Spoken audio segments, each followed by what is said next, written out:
Okay, today's story is number 57. I too am a laborer who cultivates fields. One day Shakyamuni took his disciples beside a lake, just as a great many farmers had finished their work and were starting to have lunch. As he stood before them, one who was apparently their leader said mockingly, "Instead of always going around with these young men in their prime, loitering and begging or preaching sermons that no one that understands or it makes sense to anyone, why don't you plow a field for a change and produce even one grain of rice or one vegetable?"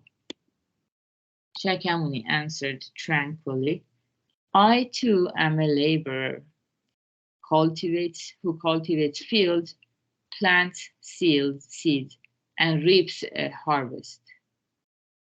"Then where are your fields? Where do you keep your ox? And counter?" Shakyamuni replied firmly. Shakyamuni replied firmly, "I have an ox called patience and a plow called diligence.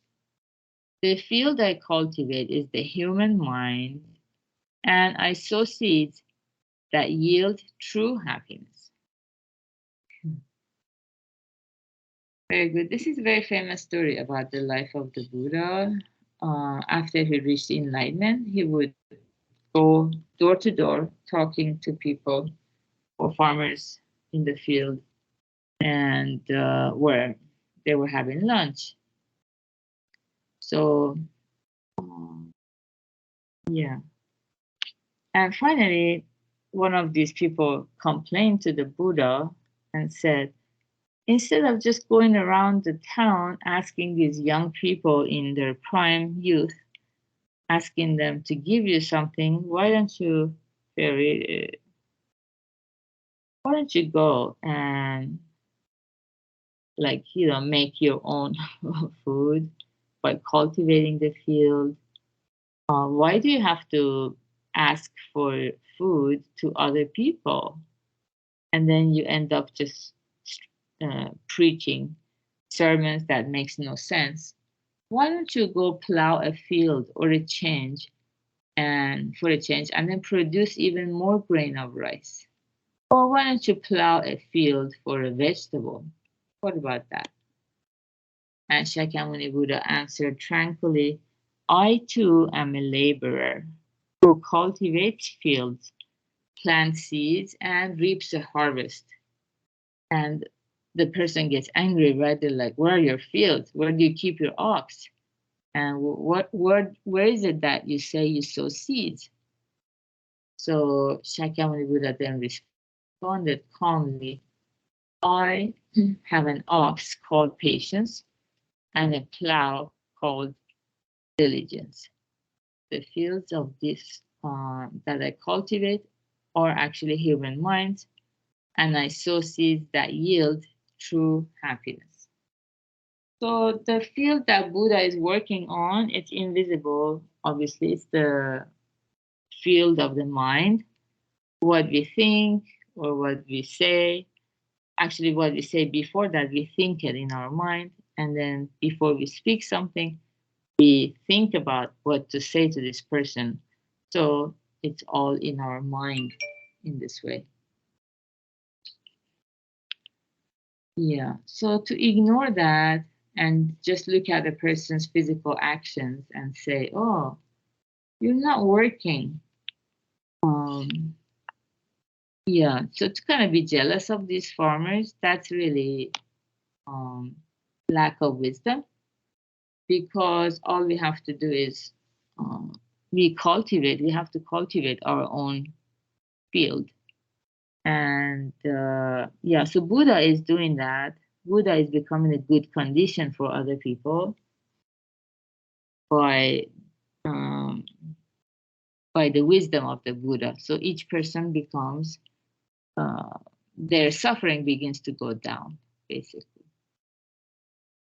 And Yeah, so people who judge everything based on what meets the eyes, or based on our convenience stores, I mean, based on our convenience, if they just judge in this way, what happens is that they don't understand the noble work that the Buddha is doing by cultivating the field of our minds, even um, in such circumstances.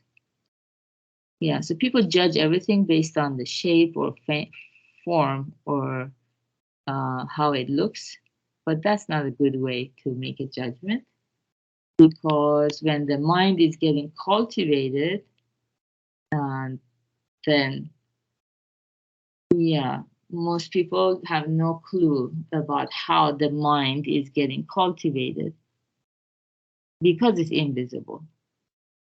But for us, yeah, learning the Dharma and then knowing that Buddha is using this ox, which is called patience, patiently listening to us without judging us or forsaking us.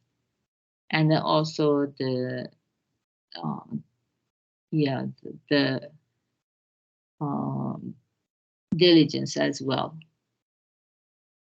So without diligence and patience, Buddha cannot cultivate the human mind. But thanks to Buddha's patience and diligence, he's able to get rid of all the obstacles on the field and cultivate uh, our mind until it's ready for the seed of true happiness to be planted. Yeah, so Buddha is a laborer too. It's just invisible.